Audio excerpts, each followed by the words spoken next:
ನಮಸ್ಕಾರ ಎಲ್ರಿಗೂ ಮತ್ತೊಂದು ವಿಡಿಯೋಗೆ ಸ್ವಾಗತ ಸುಸ್ವಾಗತ. ನಾವೀಗ ಬಂದಿದ್ದೀವಿ ವೈದ್ಯನಾಥೇಶ್ವರ ಟೆಂಪಲ್ಗೆ. ಇದು ಇರೋದು ತಲಕಾಡಲ್ಲಿ. ನಾನು ಹೋದ ವಿಡಿಯೋದಲ್ಲಿ ಬರೀ ಒಳ್ಳೇದಾಕಿದೆ. ಈ ವಿಡಿಯೋದಲ್ಲಿ ನಾನು ವೈದ್ಯನಾಥೇಶ್ವರ ಟೆಂಪಲ್ಗೆ ಬಂದು ವಿಸಿಟ್ ಕೊಟ್ಟಿದ್ದೀನಿ. ಬನ್ನಿ ಗೈಸ್, ವೈದ್ಯನಾಥೇಶ್ವರ ಟೆಂಪಲ್ಗೆ ಹೋಗಿ ಮಾಹಿತಿಗಳನ್ನ ಕೊಡಿಸ್ತಾ ಹೋಗ್ತೀನಿ, ನೀವು ನೋಡಿ ಗೈಸ್. ಹಾಗೆ ನನ್ನ ವಿಡಿಯೋನ ಇದೇ ಫಸ್ಟ್ ಟೈಮ್ ನೋಡೋದಾಗಿದ್ದರೆ ನನ್ನ ಚಾನಲ್ನ ಸಬ್ಸ್ಕ್ರೈಬ್ ಮಾಡ್ಕೊಳ್ಳಿ, ಲೈಕ್ ಮಾಡಿ, ಶೇರ್ ಮಾಡಿ, ಹೀಗೆ ಸಪೋರ್ಟ್ ಮಾಡ್ತಾಯಿರಿ ಗಾಯ್ಸ್. ನಾವು ತಲಕಾಡಿಗೆ ಬಂದಮೇಲೆ ಫಸ್ಟ್ ವಿಸಿಟ್ ಕೊಟ್ಟಿದ್ದೆ ವೈದ್ಯನಾಥೇಶ್ವರ ಟೆಂಪಲ್ಗೆ.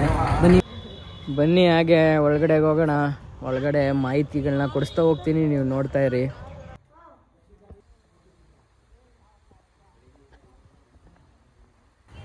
ನಮಗೆ ಮಾಹಿತಿ ಕೊಡೋರು ದೇವಸ್ಥಾನದವರೇ ಆಗಿರ್ತಾರೆ.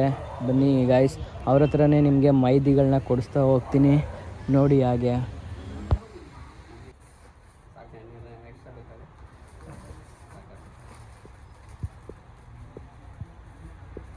ಈಗಿರೋದೆಲ್ಲ ಕಾಡು, ಇದು ಎಲ್ಲ ಊರು, ಅರಮನೆ, ಕೋಟೆ ಎಲ್ಲ ಇದೆ. ಇದು ತಲಕಾಡು ಗಂಗರ ರಾಜಧಾನಿ. ಗಂಗರ ರಾಜಧಾನಿ ಅಂದಾಗ ಆವಾಗ ತಲಕಾಡು ಅಂದ್ರೆ ಇಲ್ಲಿ ಕೊಳ ಇದೆ. ಕೊಳೆಯಿಂದ ಹೂವು ನೀರು ತಂದು ಆನೆಗಳು ಇಲ್ಲಿ ಇದಾಗ್ತದೆ, ಲಿಂಗಕ್ಕೆ ಹಾಕುತ್ತೆ. ಲಿಂಗಕ್ಕೆ ಅಂದ್ರೆ ಲಿಂಗ ಗೊತ್ತಿರಲ್ಲ, ಹುತ್ತದೊಳಗಿರ್ತದೆ ದೇವರು. ಆ ಹುತ್ತದೊಳಗಿರೋದ ಅಲ್ಲಿ ತಂದು ಹಾಕ್ತಿರ್ತಾರೆ. ಆಗ ತಲಕಾಡು ಬೇಡ್ರಿ ಏನು ಇದು ಹೂವು ನೀರೆಲ್ಲ ಹಾಕಿರ್ತಾರಲ್ಲ ಅಂದ್ಬಿಟ್ಟು ಅವರು ಬರ್ತಾರೆ ಕಟ್ ಮಾಡ್ಕೊಂಡು. ಆಗ ಕಟ್ ಮಾಡ್ಕೊಂಡು ಬಂದಾಗ ಪೊದೆಯಿಂದ ದೇವ್ರಿಗೆ ಏಟು ಬಿದ್ದುಬಿಡುತ್ತೆ. ಆ ಏಟು ಬಿದ್ದಾಗ 4 ದಿಕ್ಕಾರಿ 4 ಉದ್ಭವ ಆಗುತ್ತೆ. ಈ ಕಡೆ ಪಾತಾಳೇಶ್ವರ, ಈ ಕಡೆ ಮುರುಳೇಶ್ವರ, ಮುತ್ತೆರ ಮಲ್ಲಿಕಾರ್ಜುನೇಶ್ವರ. ಪೊಲೀಸ್ ಸ್ಟೇಷನ್ಗೆ ರೈಟ್ಗೆ ಇದೆ ವಿಜಾಪುರ ಅಂತ, ಅಲ್ಲಿ ಅರ್ಕೇಶ್ವರ. ಇವು 5 ಸೇರಿ ಪಂಚಲಿಂಗಗಳು. ಇದು ಬೂರ್ದ್ ಮಾಡಿದ್ರೆ ಕೆಳಗಿರ್ತದೆ ದೇವರು ಲಿಂಗದ ಹುತ್ತದೊಳಗೆ. ಆ ಹುತ್ತದೊಳಗಿರಾಗ ಆಗ ಏಟು ಬಿದ್ದವ್ರು ಹತ್ತೆ ಹರಿತಿದ್ದಾಗ ತಲಕಾಡು ಬೇಡ್ರಿ ಇಬ್ಬರು ಮೂರ್ಛೆಗೆ ಬಿದ್ದೋಯ್ತಾರೆ. ಬಿದ್ದೋದಾಗ ಅವ್ರಿಗೆ ಭಗವಂತ ಇದಾಗಿ ಹೇಳಿ, ನಾನು ತಲಕಾಡು ಗಜಾರಾಣಿ ಕ್ಷೇತ್ರದಲ್ಲಿ ಇದಾಗ್ತೀನಿ, ನೀನು ಈ ಬೂರ್ದೆಲ್ಲ ಈ ಬೂರು ತೊಟ್ಟು ಕಿತ್ಕೊಂಡು ಅರ್ದು ನನ್ನ ಹಣೆಪಟ್ಟೆಗೆ ಮೆತ್ತಿ ಅಂತಾರೆ. ಆಗ ಅದಕ್ಕೆ ಅವನು ವೈದ್ಯನ ಅವನೇ ಮಾಡ್ಕೊಳ್ಳೋದಕ್ಕೆ ವೈದ್ಯನಾಥ ಡಾಕ್ಟ್ರಿ ಆರೋಗ್ಯ ಬಗ್ಗೆಕ್ಕೆ. ಇವಾಗಲೂ ಲಿಂಗ ಹುತ್ತದೊಳಗೆ ಇರೋದು. ಅದು ಏನಾರ ನಮ್ಗೆ ಕಾಯಿಲೆ ಏನೋ ಒಂದು ಮನಸ್ಸಲ್ಲಿ ಇದ್ದಿದ್ದು ಒಂದು ಏನೋ ಒಂದು ಇದ್ದಿದ್ದಾಗ ಅದು ಬೆಳಗ್ಗೆ ಹೊತ್ತು ತಗೊಡ್ತಾರೆ ಮೂರ್ತಿಕೆ ಅಂತ. ಅದು ಲಿಂಗ ಸುತ್ತ ಬರುತ್ತೆ. ಅದೇ ಬೆಳಗ್ಗೆ ಹೊತ್ತು ಒಬ್ಬರು ತಗೊಳ್ತಾರೆ ಅಷ್ಟೇ. ಅದು ಇನ್ನೊಂದು ದಿವಸನೇ ಹೇಳ್ಬೇಕು. ನಾಳೆ ಬೇಕು ಅಂದರೆ ಇವತ್ತು ಫೋನ್ ಮಾಡಿ ಹೇಳಿದ್ರೆ ನಾಳೆ ಒಂದು ರೇಷ್ಮೆ ಬಟ್ಟೆ, ಒಂದು ಸ್ಟೀಲ್ ಡಬ್ಬಿ ತಂದು ಕೊಟ್ರೆ ಅವರು ಕೊಡ್ತಾರೆ. ಅದು ಇಲ್ಲಿಂದ ತಗೊಂಡೋಗಿ ನೀವು ಮನೆಯಲ್ಲಿ ದೇವ್ರ ಮನೇಲಿಟ್ಟು ಪೂಜೆ ಮಾಡಿ, ಇಲ್ಲ ಒಟ್ಟಿಗೆ ಉಪಯೋಗಿಸ್ಬೋದು. ನಿಮ್ಗೆ ಎಲ್ಲಿ ಇದಾಗುತ್ತೆ ಅಲ್ಲಿ ಹಚ್ಕೋಬೋದು ಅಷ್ಟೇ. ಅದು ಬಿಟ್ರೆ ಪಂಚಲಿಂಗ ದರ್ಶನ ಅಂತ ಆಗುತ್ತೆ. 5 ಕಾರ್ತಿಕ್ ಸೋಮವಾರ ಬರಬೇಕು. ಕಡೆ ಸೋಮವಾರ ದಿವಸ ಅಮಾವಾಸ್ಯೆ ಬೀಳ್ಬೇಕು. ಇವಾಗ ಸೋಮವಾರ ಆದರೆ ಇವತ್ತೇ ಬೀಳ್ಬೇಕು ಅಮಾವಾಸ್ಯೆ ನೈಟು. ಹಾಗಾದ್ರೆ ಅದು ಪಂಚಲಿಂಗ ದರ್ಶನ ಅಂತ ಆಗುತ್ತೆ. 7 ವರ್ಷ ಬೀಳುತ್ತೆ, 3 ವರ್ಷ ಬೀಳುತ್ತೆ, 5 ವರ್ಷ ಬೀಳುತ್ತೆ. ಅವತ್ತಿಗೆ 5 ದೇವ್ರನ್ನೂ ದರ್ಶನ ಮಾಡಿದ್ರೆ ಒಂದು ಮುಕ್ತಿ ನಮ್ಗೆ. 5 ಮಾಡೋಕ್ಕಾಗಲ್ಲ ನಾವು. 5 ಅಂದರೆ ಈಗ ಒಂದು ಮಾಡೋದೇ ಕಷ್ಟ. ಬೆಳಗ್ಗೆ ಜಾವ 4 ಗಂಟೆಯಲ್ಲಿ ಕ್ಯೂ ಒಳಲ್ಲಿ ಸ್ನಾನ ಮಾಡ್ಕೊಂಡು ನಿಂತ್ಕೊಂಡ್ರೆ ಇಲ್ಲಿ ಹೆಚ್ಚು ಕಮ್ಮಿ ನಿಮ್ಗೆ ಅಂದ್ರೆ 10 ಗಂಟೆ 11, ಅದು ಇಲ್ಲಿ ದಂಡಲ್ಲಿ ಬಂದಿದ್ರೆ ನಿಮ್ಗೆ 10 ಗಂಟೆ 11 ಗಂಟೆಗೆ ಆಗುತ್ತೆ. ಇಲ್ಲ ಅಂದ್ರೆ ಮಧ್ಯಾಹ್ನ 1 ಗಂಟೆ ಆಗುತ್ತೆ. ಬೆಳಗ್ಗೆ 4 ಗಂಟೆ ರಾತ್ರಿಗೆ ಬಾಗಿಲು ತೆಗೆದ್ರೆ ನಾವು ಬೆಳಗ್ಗೆ ಇವತ್ತು ನೈಟು ಪುನಃ ಹಾಕ್ಬೇಕಾದ್ರೆ 2 ಗಂಟೆನೇ ಜನನೆಲ್ಲ ಕಂಟ್ರೋಲ್ ಮಾಡಿ ಕಳಿಸಿದ ಮೇಲೆ ಬಾಗಿಲು ಹಾಕೋದು ನಾವು. ಆ ಥರ ಇದು ಇನ್ನೂ ಅದೇ 4 ಗಂಟೆಗೆ ತೆಗೆದ್ರೆ ಸಂಜೆ ರಾತ್ರಿ 2 ಗಂಟೆ ಹೇಳೋಕ್ಕಾಗಲ್ಲ. 2 ಗಂಟೆ ಆಯಿತು, 3 ಗಂಟೆ ಆಯಿತು, ಆ ರೀತಿ ಎಲ್ಲ ಇದಾಗಿದೆ. ಆದರೆ ಅದು ಭೂಮಿಯಿಂದನೇ ಉದ್ಭವಾಗಿರೋದು ಶಿವ. ಮೊದಲೆಲ್ಲ ಚಿಕ್ಕದಾಗಿತ್ತು ನಾವೆಲ್ಲ ಇದ್ದಾಗ, ಇವಾಗ ಬೆಳೀತಾವೆ ಸ್ವಾಮಿ. ಗೊತ್ತಾಗ್ತದೆ. ನಾವು ನೋಡಿ ಅಲ್ಲಿ ಕುಂತಾರೆ, ನೋಡಿ ಅಲ್ಲಿ ಕುಂತ್ಕೊಂಡ್ರೆ ನಮ್ಗೆ ದೇವ್ರಿಗೆ ಕಾಣ್ತಿರ್ಲಿಲ್ಲ. ಈಗ ಅಲ್ಲಿ ಕುಂತ್ಕೊಂಡ್ರೆ ದೇವ್ರಿಗೆ ಇಷ್ಟ ಕಾಣುತ್ತೆ ಲಿಂಗ. ಅದೇನಂದ್ರೆ ಅದು ಕ್ರಮವಾಗಿ ಮಾಡಬೇಕು ಇದೆಲ್ಲ. ಮಡಿ ಮೈಲಿಗೆಲ್ಲ ಇಟ್ಟು ಈಗಲೂ ಇಸ್ಕೊಳ್ತಾರೆ, ಬೇಕಾದ ಕಡೆ ಇಸ್ಕೊಳ್ತಾರೆ. ಈಗ ನಮ್ಗೆ ಏನೋ ಒಂದು ಸಮಸ್ಯೆ ಇರ್ತದೆ, ಆವಾಗ ಅವರು ಬಂದು ಕೇಳಿದ್ರೆ ಅದು ಲಿಂಗ ಸುತ್ತ ಬರುತ್ತದೆ. ಇದು ಹುತ್ತದಲ್ಲಿ ಅದು ತೆಗೆದು ಕೊಡ್ತಾರೆ. ಬೆಳಗ್ಗೆ ಹೊತ್ತು ಮಾತ್ರ ತೆಗೆಯೋದು, ಇನ್ನು ಪುನಃ ಸಾಯಂಕಾಲ ಬರೋಲ್ಲ.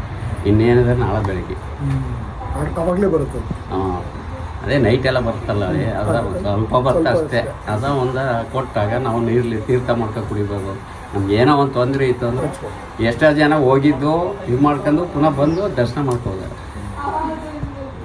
ಆ ರೀತಿ ನಡೀತಾ. ಇನ್ನೂ ಅದ ಸ್ಟೋರಿ ಹೇಳಿದ್ರೆ ಬೇಕಾದ ಈಗ ಇದೆಲ್ಲ ಇವೆಲ್ಲ ಸಂಶೋಧನೆ ಮಾಡೋದು. ಹಳೆ ಎಲ್ಲ ಕೋಟೆ ಅರಮನೆ ಎಲ್ಲ ಸಿಕ್ಕುತ್ತೆ. ಈಗ ಸಂಶೋಧನೆ ಮಾಡಿ ಆಗಿದೆ, ಸಿಕ್ಕಿದೆ ಎಲ್ಲ. ಈಗ ಸಿಕ್ಕದ ಅಂದ್ರೆ ಈಗ ನಾವು ಇಲ್ಲಿ ಸುತ್ತ ನಾವು ಮಧ್ಯೆ ಇದ್ದೀವಿ, ಅದು ಸುತ್ತ ಇದೆ. ಈಗ ನಾವೇನಾದ್ರು ಇಲ್ಲಿ ಬಿಟ್ರೆ ಇಲ್ಲಿ ಮಧ್ಯೆನೇ ಬಂದ್ಬಿಡ್ತಾನೆ ನೀರು. ಹೌದು. ಹಾಂ, ಆ ರೀತಿ ಎಲ್ಲ ಇದೆ. ಆದ್ಮೇಲೆ ಮತ್ತು ರಾಣಿ ಶಾಪ ಕೊಟ್ಟಿರೋದು ತಲಕಾಡು ಮೊರಳಾಗಲಿ, ಮಾಲಂಗಿ ಮಡುವಾಗಲಿ, ಮೈಸೂರು ರಾಜರು ಮಕ್ಕಳಾಗಲಿ ಅಂತ ಶಾಪ ಕೊಟ್ಬಿಟ್ಟು ಈಗಲೂ ಮಡು ಇದ್ದಾಳೆ. ಅಲ್ಲಿ ಪಟ್ಟಣ ಕಟ್ಕೊಂಡು ಬಿದ್ದೋಗಿದ್ದಾಳೆ. ಅದು ಯಾಕೆ ಬಿದ್ದಾಯ್ತು ಅಂದ್ರೆ ಶ್ರೀರಂಗರಾಯನಲ್ಲಿ ಅವರು ಆಳ್ವಿಕೆ ಮಾಡ್ತಿರ್ತಾರೆ ಮಹಾರಾಜರು. ಆಗ ಅವಳ ಗಂಡನಿಗೆ ಕಾಯಿಲೆ ಬಂದ್ಬಿಡುತ್ತೆ, ಬೆನ್ನಂಪಣಿ ಅಂತ ರೋಗ ಬರುತ್ತೆ. ಹಾಗೆ ವೈದ್ಯಪ್ಪ ಅಂದ್ರೆ ಡಾಕ್ಟರ್ ಅಲ್ವಾ, ಅಲ್ಲಿಂದ ಅವರು ಇಲ್ಲಿ ಕಳಿಸ್ತಾರೆ. ನೀನು ತಲಕಾಡ್ಗೆ ಹೋಗಿ ನದಿಲಿ ಸ್ನಾನ ಮಾಡಿ ಇಲ್ಲ ಕೊಳದಲ್ಲಿ ಸ್ನಾನ ಮಾಡಿ ಅವನ ದರ್ಶನ ಮಾಡಿ ಹುಷಾರಾಗತ್ತ ಅಂತ ಇದು ಮಾಡ್ತಾರೆ. ಆವಾಗ ಏನು ಮಾಡ್ತಾರೆ, ಬರ್ತಾರೆ. ಅವರು ಬಂದಾಗ ಅವರು ತೀರೋಗ್ಬಿಡ್ತಾರೆ. ಇಲ್ಲಿ ತೀರೋದಾಗ ಇದು ಮಾಡ್ಬಿಡ್ತಾರೆ. ಆವಾಗ ಅವಳ ಒಡಬನೆಲ್ಲ ರಂಗನಾಯಕಿ ಅಮ್ಮನವ್ರಿಗೆ ಶ್ರೀರಂಗಪಟ್ಟಣದಲ್ಲಿ ಕೊಡ್ತಾ ಇರ್ತಾರೆ. ಆ ಕೊಡ್ತಾ ಇದ್ದಾಗ ಈಗ ನನ್ನ ಗಂಡನೇ ಸತ್ತೋದ್ಮೇಲೆ ನಾನು ಯಾಕೆ ಇವ್ರಿಗೆ ಒಡಬ ಕೊಡಲೇಬೇಕು, ಒಂದು ಮೂಗುತಿ ಕೊಡ್ತೀನಿ ಇಸ್ಕಳಿ ಅಂತ. ಆವಾಗ ಅವರು ಶಾಪ ಕೊಡೋದನ್ನು. ಆಗ ಸೈನಿಕರು ಕಳಿಸಿ ಒಯ್ತಾರೆ, ಒಡಬನೆಲ್ಲ ಕಿತ್ಕೊಂಡು ಬನ್ನಿ ಅಂತ. ಆಗ ಒದಿಕ್ಕೆ ಹೋದಾಗ ಅವ ಈ ಶಾಪ ಕೊಡ್ತಾರೆ. ಆ ಶಾಪ ಕೊಟ್ಟಾಗ ಈ ಮುಳ್ಳೆಲ್ಲ ಬಂದಿರೋದು. ಈಗಲೂ ಅದ ಮೇಲಮ್ಮ ಅಂತ ರಾಣಿ ಬಿದ್ದಿರೋ ಜಾಗ ಇದೆ, ಸುತ್ತ ನೀರು. ಆಮೇಲೆ ಹಿಂದೆ ಏನಿತ್ತು ಅದೇ ಈಗಲೂ ಹೋಗಿ ನೋಡಿದ್ರು ಆ ನದಿ ಇದಾಗಿರ್ತಾನೆ. ಶ್ರೀಕಂಠ ದತ್ತ ಅವ್ರನ್ನ ಈಗ ಅವ್ರು ಹುಟ್ಟದ ನೋಡಿ ಪಾಪ, ಯಾವನಿಗೆ ಪಟ್ಟ ಕಟ್ತದ ಅವನು ಮಕ್ಕಳಾಗಲ್ಲ. ಗ್ಯಾರಂಟಿ ಅಲ್ಲ. ಹಾ, ಗ್ಯಾರಂಟಿ ಅಲ್ಲ. ಅವನು ಮಕ್ಕಳಾಯ್ತು ಅಂತ ಅಲ್ಲಿ ಮುಗೀತು ಆ ತರ ಎಲ್ಲ ನಿಂತಾರೆ. ಒಟ್ಟು ಈಗಲೂ ಸತ್ಯವಾಗಿ ಹಂಗೆ ನಡ್ಸ್ಕೊಂಡು ಹೋಯ್ತಾ ಅದ, ಆ ರೀತಿ ಎಲ್ಲ ನಡೀತಾ ಅದ. ಈಗಲೂ ಅರಮನೆ ಕೋಟೆ ಎಲ್ಲ ಮುಳುಗೋಗಿರೋದೆಲ್ಲ ಸಿಕ್ಕಿದೆ, ಎಲ್ಲ ಸಂಶೋಧನೆ ಮಾಡಿ ಆಗಿದೆ. ಆದ್ರೂ ಅದೆಲ್ಲ ಇದ್ ಮಾಡಿಲ್ಲ. ಹೊಟ್ಟೆ ಭಾಗ ಏನ್ ಕಾಣುತ್ತೆ? ಶಿವನಿಗೆ ಏನೈತೆ ಹೇಳಿ? ಶಿವನಿಗೆ ನಂದಿ, ವಿಷ್ಣುಗೆ ಗರುಡ. ಅದು ನಂದಿ ಮುಖ, ನಂದಿ ಮುಖ ತೋರಿಸಿ ಅದಷ್ಟೇ ಒಂದ್ ತಗೊಳ್ಳಿ, ಫುಲ್ ಅಂತ ಅದ್ರ ತಗೊಳ್ಳಿ, ಚೆನ್ನಾಗ್ ಬರುತ್ತೆ. ರಾಕ್ಷಸಮ ಆದ್ರೆ ಅವ್ನು ಎಡದ ಕೈಲಿ ಆಶೀರ್ವಾದ ಮಾಡ್ತಾನೆ, ಬಲ್ ಕೈಲಿ ಆಶೀರ್ವಾದ ಮಾಡ್ತಾನ. ಎಡಗೈಯಲ್ಲಿ ಆಶೀರ್ವಾದ, ಬಲ್ಗೈಲಿ ಆಶೀರ್ವಾದ ಅಂತ. ರಾಕ್ಷಸ. ಆಮೇಲೆ ಆ ಕಡೆ ಕೋರೆ ಎಲ್ಲ ಐತೆ, ಈ ಕಡೆ ಕೋರೆ ಇಲ್ಲ. ಇದು ಡಿಫ್ರೆನ್ಸ್. ನಾ ಹೇಳೋದೇನ ಗೊತ್ತಾ, ಇಷ್ಟು ಅಂತ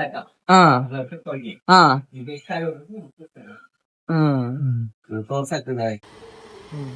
ಎರಡು ಕಣ್ಣು, ಇದು ಹಣೆ, ಇದು ಬಾಯಿ. ನಂದಿ ಮುಖ ಅಂದ್ರ ಆ ತರ ಅಷ್ಟೇ. ಅದೇ ನಾನು ಸ್ವಲ್ಪ ಹೇಳಿ, ಫುಲ್ಲು ಫಸ್ಟಿಂದ ಹೇಳಿದ್ರೆ ಕೊನೆಗಂಟ ಸುಮಾರು ಆಯ್ತದ. ಇಡೀ ಕರ್ನಾಟಕದಲ್ಲಿ ಫ್ರೆಂಡ್ಸ್ ಈ ತರ ಗಣಪತಿ ತಲಕಾಡಲ್ಲಿ ಬಿಟ್ರೆ ಇನ್ನೆಲ್ಲೂ ಇಲ್ವಂತೆ. ಯಾಕಂತ ಹೇಳಿದ್ರೆ ಮುಂದಿನ ಮುಖ ನೋಡಿದ್ರೆ ಅರ್ಧ ಭಾಗ ಇರ್ಲಿ, ಅರ್ಧ ಭಾಗ ಕುದುರೆ. ಮುಂದಿನ ಮುಖ ನೋಡಿದ್ರೆ ಕುದುರೆ, ಕಾಲು ಮತ್ತೆ ಬಾಲ ನೋಡಿದ್ರೆ ಇಲಿ. ಈ ತರ ಗಣಪತಿ ತಲಕಾಡಲ್ಲಿ ಬಿಟ್ರೆ ಇಡೀ ಕರ್ನಾಟಕದಲ್ಲಿ ಎಲ್ಲೂ ಇಲ್ವಂತೆ ಗೈಸ್.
ಈ ದೇವಸ್ಥಾನ ನಿಮ್ಗೆ ಏನಾದರೂ ಗೊತ್ತಿದ್ರೆ ಕಮೆಂಟ್ ಮಾಡಿ.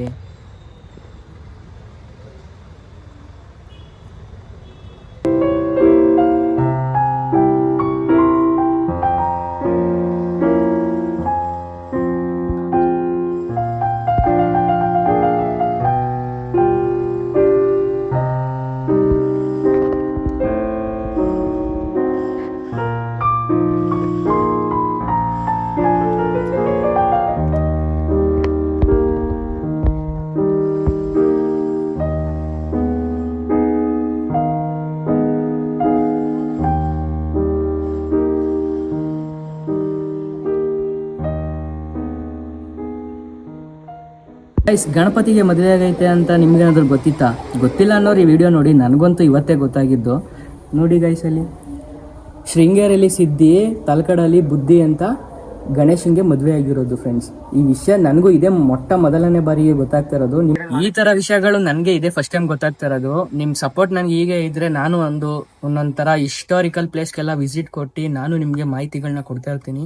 ನೀವು ನನಗೆ ಯಾವ ತರ ಸಪೋರ್ಟ್ ಮಾಡ್ತೀರಾ ಅದೇ ತರ ನನಗೂ ಖುಷಿಯಾಗಿ, ನನಗೂ ಒಂದು ಸಂತೋಷ ಆಗಿ, ನಾನು ಇನ್ನೂ ಒಂದು 4 ಕಡೆ ಹಿಸ್ಟಾರಿಕಲ್ ಪ್ಲೇಸ್ಗೆ ವಿಸಿಟ್ ಕೊಟ್ಟು ನಾನು ನಿಮಗೆ ವಿಡಿಯೋಸ್ ಮಾಡಬೇಕು ಅಂತ ನನಗೂ ಅನ್ನಿಸ್ಬೇಕಲ್ವಾ. ಅದಕ್ಕೆ ನನಗೂ ಚಾನಲ್ನ ಸಬ್ಸ್ಕ್ರೈಬ್ ಮಾಡಿ, ಲೈಕ್ ಮಾಡಿ, ಶೇರ್ ಮಾಡಿ ಅಂತ ಕೇಳ್ಕೊತಾ ಈ ವಿಡಿಯೋನ ಎಂಡ್ ಮಾಡ್ತಾ ಇದ್ದೀನಿ ಫ್ರೆಂಡ್ಸ್. Thank you guys.